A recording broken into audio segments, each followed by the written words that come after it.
1-1.5 বছর ধরে আমি টোকাইতেছি স্নাইপার, কিন্তু স্নাইপার না পাইয়ে আমি পাইলাম এই জায়গায় একটা ড্রপ।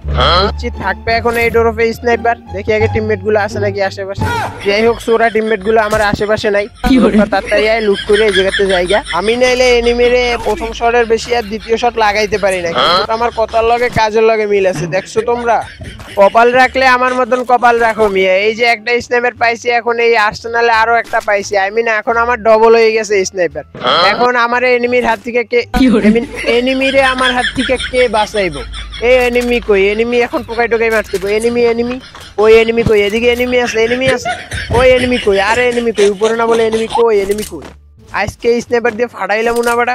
যেহেতু লাটজুন এই জায়গায় পড়ছে ব্রিজের উপর, যে এনিমি মাইরে টালাইলাম। এই যে একটা বান্দর, এক শট আর এক শট ওরে মারতে পারি না। হেলে গিয়ে আমার নোবরা বা বট করার কোনো মানেই হয় না, কারণ আমি স্নাইপারের একটার পর আর একটা শট দিতেই পারি। যাই হোক, বেশি আর অপমান করবো না। এদিক দিয়ে আমার টিমমেট 2টা মরে গেছে, তাও আবার মেলা প্রো দোনোটা টিম। এখন ওরা কান্দাকাড়ি করতেছে জুনের বাইরে যাই অগরে রিভাইভ। আরে ভাই, এত দূরে যাই কি রিভাইভ দেওয়া সম্ভব?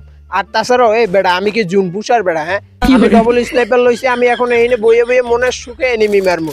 তোরা কি লেগে আমারে জ্বালাস? তোরা এত পুরো দলে তোরা মরছস কা? যাই হোক, আমার আবার এমনও দয়ার শরীর হেলে অগর রিভাইভ দিতে চলে আইলাম। আমার কাছে টোকেন ছিল 1400, দুইজনের আমি 600 করে দিছি নামাইয়া। অগরে রিভাইভ দিতে আইলাম না, আমি মরতে আইলাম। আসলে আমি এই জায়গায় মরতেই আইছিলাম, হেসারা আর কিছু না। অগরে রিভাইভ দিয়ে কোনো কামেই লাগলো। উদ্দি এনিমি অগ দুইজনের মাইরা 2টা কিল বাড়াইলো, হেসারা আর কিছুই না। যাই হোক গাইস, ভিডিও ভালো লাগলে লাইক কমেন্ট করে দিয়েন। আপনারা লাইক কমেন্ট করলে আসলে আমাদের কি হয়, আমাদের ভিডিও বানাইতে একটু আগ্রহ বাড়ে। ধন্যবাদ ফুল ভিডিও দেখার জন্য।